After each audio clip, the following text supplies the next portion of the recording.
Binati og minahal kong matalomnon.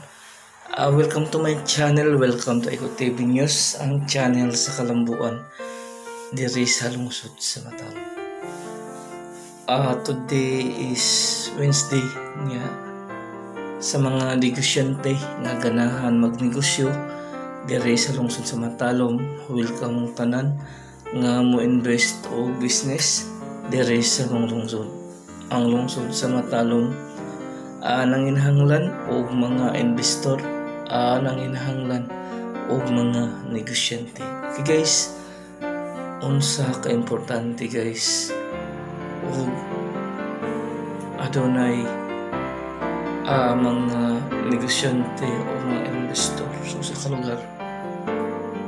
Mukaan mo siya guys, example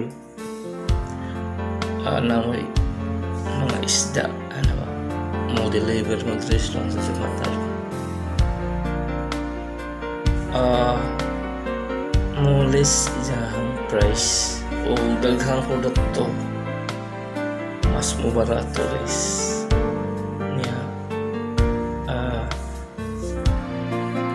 So sa kalugar adon na dyan mo lang pagkakaan siya ang economic cycle. Okay, katong investor nga kindahay ato is dealer dira guys.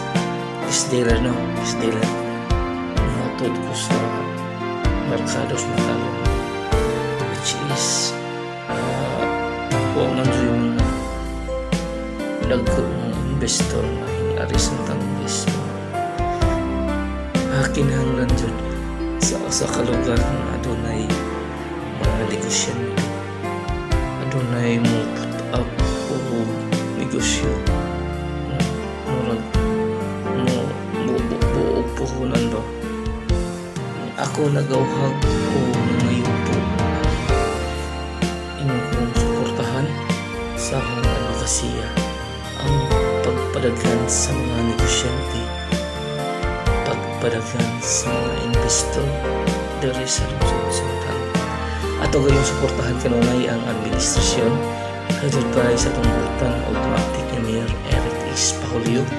Ato silang tabangan ang tibuok team Pahulio aron magpadayon ang mga programa naghihimo para sa katawhan ug kalambuan diri sa lungsod sa Matalom. Iko PP tinuray ang serbisyo with a purpose alang sa kayuhan sa tanan ug kalambuan diri sa lungsod sa Matalom.